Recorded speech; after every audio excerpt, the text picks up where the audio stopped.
Race 2 is about to get underway here for the ST-XR challenge, and the guys are a little bit more happy today. The track is completely dry and the sun is shining. Now, we had a bit of a controversial day yesterday, and we've got William Heslop on the pole position. I'm going to currently catch up with Will. Will, how are you feeling today with obviously the weather conditions being completely different?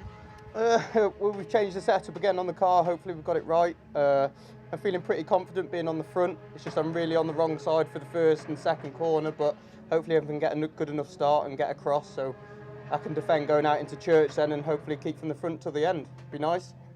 Brilliant, fantastic. Right, well, we wish you the best of luck. Thank you very much. Well, let's see if the setup change that Will has made overnight will certainly help him off the line. The car's lining up for race 2. The grid set by the result of race 1. So Heslop and Spate on the front row, from Blackburn and Brown on row 2. Then Hennifer and Shropshire, Spencer and Watson round out the top 8. And the rest of the top 10 completed by Paul Brattel and Lewis Barron. Then Mark Golding and Andy Mellor, followed by Jonathan Shaw and Nick Naylor, John Spencer and Ryan Barron, and also Lee Barron at the back of the grid. Also, he joins the grid today after missing race 1 yesterday.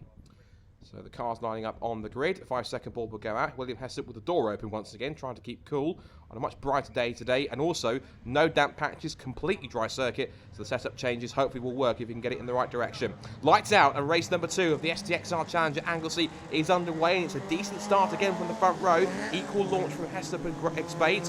Spate looking around the outside already as they pile into turn 1 for the first time.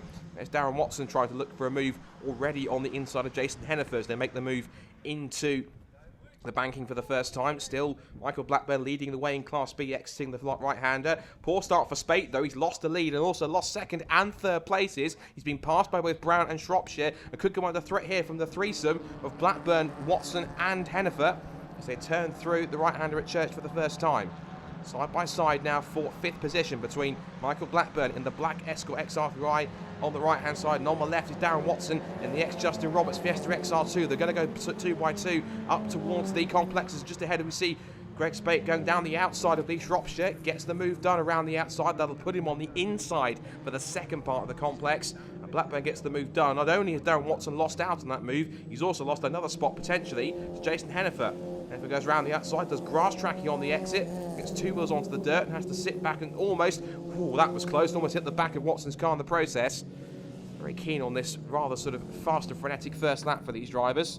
Out of Peel Corner. We now see them heading into the hairpin, and again the wide line for Hennifer may not benefit him too much. Runs out too deep, squares off the corner, and this now means he's under attack from the Class D leader Matthew Spencer in the Fiesta ST. Leaders into the bus stop. Battle of a second on now between Greg Spate looking round the outside of Adam Brown. The Shropshire watches on in 4th, looking now down the inside for a move on Darren Watson was Matthew Spencer. Further back we've got a scrap here between Andy Mellor and Nick Naylor in the 2 Class E XR2s. These are the XR2s that don't run a limited slip differential, and they're scrapping away with the 2 Barons. That's Ryan in the blue and white car, and then Lee Barron, who's only just appeared today. He missed race 1 yesterday, as we mentioned at the start. He is in the black and orange car. There he is, just with Ryan behind him now, and they're both in a Class E XR2 sandwich. Not for much longer they're not, as up the inside goes Lee, tries to make the most of the pass he's about to try and make on Andy Mellor. And now he finds himself in the sandwich between Mellor on the left and Ryan Barron on the right, and both of them managed to shoot the gap and get through, but not for much longer does Andy Mellor as he runs wide on the exit of Church Corner. Here's a good battle here. 4 cars scrapping amongst each other, 2 XR3s against all 3 of the STs as they head up towards the Rocket Complex. So Matthew Spencer ahead of Jason Hennifer and Lewis Barron. We're going for side by side for 2nd place in class. Just behind them are the other 2 STs in the Class C, and that will be Mark Golding in the blue car, and just in front of him Paul Brattel in the black ST. Jason Hennifer, we're on board with him throughout race 1 as he looks to try and sneak up the inside of Matthew Spencer to make it a move up towards Peel. Now has another look into the corkscrew. The interesting thing is, of course, is that even though the ST150 runs a little bit more power, the XR3Is are somewhat lighter, so therefore the power to weight ratio is incredibly similar. So it really does mean that it's down to driver skill and individual car setup that shows exactly which drivers are stronger than others. Up the inside for a move goes Paul Brattel in the ST against Lewis Barron. 3 goes. And now next target to try and make a move on the XR3i will be Mark Golding in the 2-tone blue ST up there just behind them. Ryan Barron's not too far away either. In fact, all 3 of the Barrons are in fairly close proximity in the running order at the moment. But Lewis leads the family affair from Brian and then Lee, but Lee did start from the back of the grid due to missing race 1. Goes our scrap between Spencer and Hennifer, and further back between Lewis Barron and Paul Patel. So it's great to see the STs mixing amongst the regular XR3Is and XR2s. We've seen it because we even had an outright winner at Croft in the first couple of races in an ST. And so just shows how quick these cars can be in the right hands. As we see now, Ryan Barron trying to line up a pass here on Mark Golding. He's sailed up to the back of the ST. One ST is under pressure from an XR3i. The same thing is happening a few corners up the road. As we see here, Matthew Spencer is just having to try and fend off Jason Hennifer, who's attempting to pull alongside on the sprint towards the Rocket Complex. They're both catching Darren Watson in the ex-Justin Roberts XR2 in through the Rocket Complex. And again, Spencer parks the ST in the middle of the road and on the apex. Hennifer tries to pull alongside, uses the lighter, more nimble XR3i to try and force himself alongside. But the slight power advantage of Spencer's car means he's just about holding on to the place. Further up the field, this is the scrap for 4th place going on between Lee Shropshire, 4th place in class and overall. And he's just ahead, or for the moment at least, of Michael Blackburn in the leading Class B car. But we know how strong Michael is in that car. You can see off the corner, great momentum, and before they even get to the braking zone for the hairpin, he tries to get his nose in front, but Shropshire has the line. Blackburn with a slightly tighter exit off the corner to try and straighten off his exit on the sprint down towards the left hand at the bus stop. And again, it's a nice side-by-side move. Leaders going through with Heslop ahead of Spade. Adam Brown not too far away this time. He hasn't let himself fall back too much compared to race 1. As for 4th and 5th, this continues to rage through the left-hander. So we now focus on our race leaders. So William Heslop from pole position leads the way. Greg Spate has got himself back up into 2nd place after falling as low as around 4th or 5th place. He's managed to get through past the likes of Lee Shropshire, past Michael Blackburn, past Adam Brown. And now he's starting to size up a potential look at a move here for the lead. Because he'd love to make it 1-1 in the win tallies for this weekend. Heslop has one already. Greg Spate wants to even things up as they head out through Church Corner on the run through School Curve. And we know from race 1 just how good Greg Spate is on this section of the circuit. Tries to pull himself alongside. Got deja vu here from the first race. Hit the brakes together. Heslop gets it anchored up, and again Spate looks to the inside line, but just as it was on the last lap on race 1, Heslop shuts the door into part 2 of the Rocket Complex. And that just kills Spate's momentum a tiny bit. Heslop holds on and turns his way into Peel to continue on in the lead of the race, but just absorbing all of this pressure. He's great at defending, William Heslop.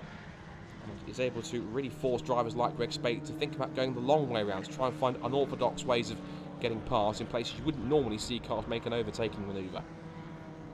Adam Brown in 3rd place. The main focus here is on the lead battle. Now we know Greg Spate likes to go deep on the outside line.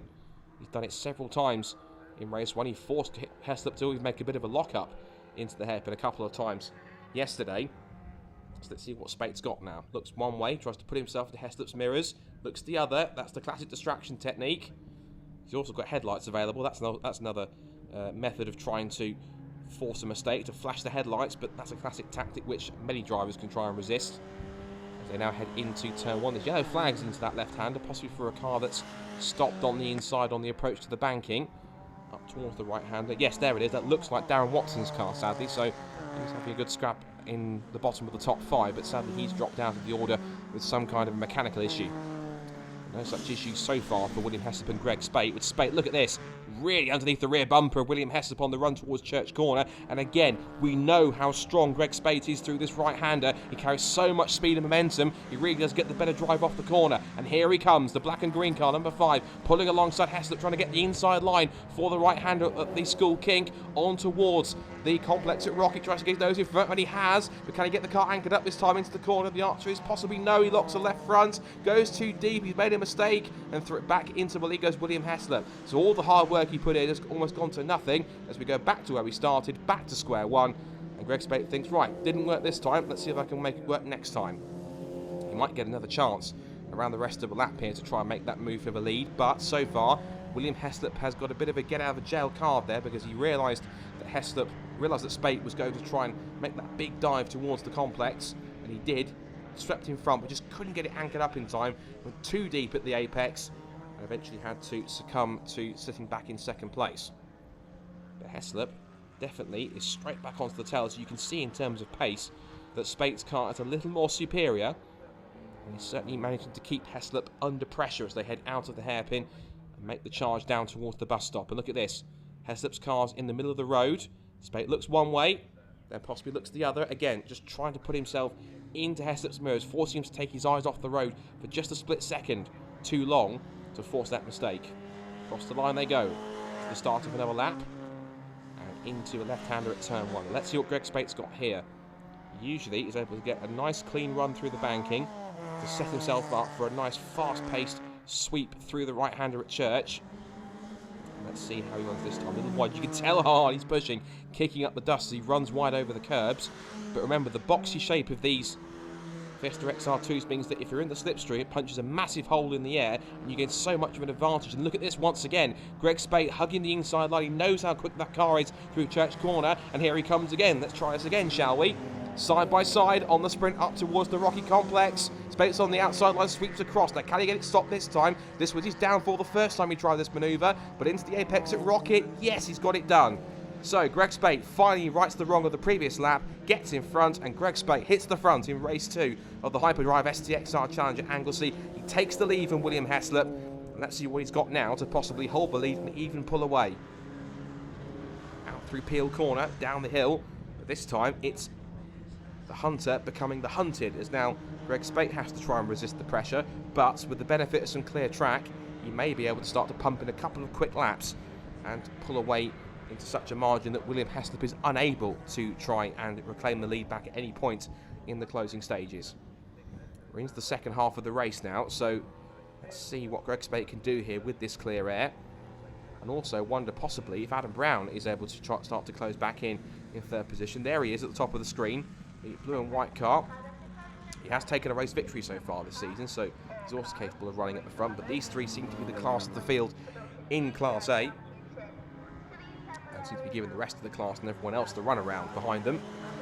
So again, they head into turn 1, but this time, of course, it's Greg Spate in front. You look further back, this is Nick Naylor in one of the 2 XR2 Class E machines without the limited slip diff. The PRG trailers emblazoned on the side. He's having a good scrap here with his fellow Class E mate, Andy Mellor, as they turn into the Peel Complex. And hopefully we'll see a few more cars, because it really is the best and most cost-effective way to go into the championship. And of course, it's pretty simple. Move up from Class E to Class A. You can go from arguably the back of the grid to the front with simply just one simple upgrade, that being an installation of a limited slip diff. And who knows, maybe that could be just what you need to get yourself up there to be in contention, not only for the Class A title, but maybe even the overall crown as well. Good fight developing here. See, Nick Naylor's just keeping Andy Mellor at bay as they turn their way through. Here's another one of our runners back further up the field. This is Ryan Barron. As he had some problems in race 1. He had to retire, I think, with some mechanical engine troubles. The engine was sounding rather sick at times. But hopefully he's got that car running up into full strength. He's got past Matthew Spencer in the process, so had a strong run from towards the back of the grid. He's certainly trying to make the most of the pace he has now that the engine's back up to full strength. As we say, Matthew Spencer just behind him, still leading Class D quite comfortably from Mark Golding and Paul Brattell. As we see, Ryan Barron, there's so many Barrons in the field. Of course, we've got Lee Barron in the black and orange car. The orange and black car is Lewis. Then the blue and white car here, that is Ryan Barron. Quite a family affair, of course, good to see. And great to see 3 extra cars on the grid as a result of that. All of them are in the XR3i category, so they're all evenly matched. It just means that effectively, whoever can come out on top of the 3 of them has the bragging rights in the family. And so far, that's going the way of Ryan at this point. Meanwhile, back with our leaders, exiting the hairpin onto the run towards the left-hander at the bus stop. It's a little wide, slightly ragged exit from Greg Spate there as he tries to pull the gap on William Heslop on the sprint down towards the left-hander. Still has it enough of an advantage to keep him at bay as they turn out onto the pit straight. And the last lap board goes out for these two, which means that, again, last chance for William Heslop to reclaim the lead and make it 2 from 2. Otherwise, we will go into the final race at 1 apiece on the win tally between Greg Spate and William Heslop. So let's see what the number 5 man with tyres on the drive emblazoned on the side of his black and green XR2. Let's see what he's got left in the tank to hold on to this position. Now again, coming up to his favourite corner through the right-hander at Church. Let's see what kind of advantage he pulls out here, and the answer is quite a substantial one. Look at that. He's so much more confident through that right-hander, and that really sets him up beautifully for the sprint down the school straight all the way up towards the Rocket Complex. So whatever he's done to set that car up for that specific corner, it really is working. Heslop tries to keep as close as he can. Spate swings the car into the first part of the Rockets Complex. Into the second part of this sequence of corners, a little bit of a switchback technical section here at Anglesey. It's mainly comprised of long straights with slow corners and big braking zones and fairly long sweeping corners. A little bit of extra little technical section to try and catch the drivers out. It hasn't caught out Greg Spate on this occasion. It did do earlier on when he made his first attempt up at the complex to take the lead, but thankfully he learned his mistake, got past a little bit sooner before they hit the brakes at the complex, and through he went into the lead. And so far, since then, he's been able to keep William Heslop at bay all the way through to this point right here at the hairpin as he exits through the right-hander for the final time. He's got a couple of car lengths now on Heslop, who will try and capitalise on a mistake here into the final corner. There's John Spencer in the Class C car. He'll go around one more time to complete another lap as the sole Class C representative. But up to the final corner for the last time in a fantastic move. It's going to be one apiece in the win stakes at Anglesey this weekend as Greg Spate heads to the checkered flag and wins race 2 of the weekend in the Hyperdrive ST-XR Challenge. It is second place for William Heslop and third will go to Adam Brown. Another Class A 1-2-3 clean sweep of the overall podium. So, confirmation of the result from race 2 sees Greg Spate win by almost a second from William Heslop in P2, with Adam Brown 3rd, Michael Blackburn 4th, and Lee Shropshire in P5.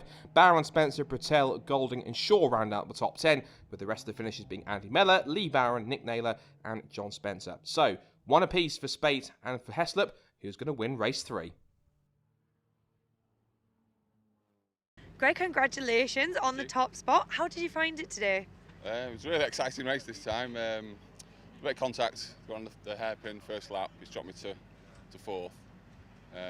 But I knew I had the pace, so I just slowly got my way back up the field, got behind Will Heslop.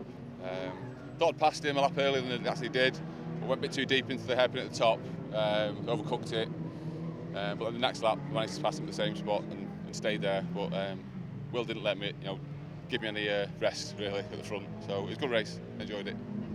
Will, that was an exciting race to watch. Can you quickly talk me through the highlights of that? Yeah, well, I managed to get the slip off the line and get into the inside line, and he was all over my bumper pretty much. I thought him and Adam would have stayed together for a bit longer to allow me to get away. I struggled a little bit with pace.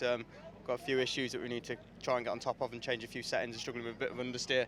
And I thought once somebody's going to drive past you up the straight, I thought I'll just sit tight, let you go past, and hopefully I can pip him. But he's just a little bit quicker up the back section, so I struggled in all the places where you can overtake. I struggled to get a move or get close enough to make a move. So I thought we've got another race later, so I thought I'll just keep it nice and calm and don't do anything stupid, and then we can go out again. Adam, congratulations, back on the podium. How does it feel? Yeah, thank you. It's nice. We're still struggling with the car, a few issues. Try and iron those out for race 3, but significant improvement on yesterday. Hopefully we can do that again for race 3.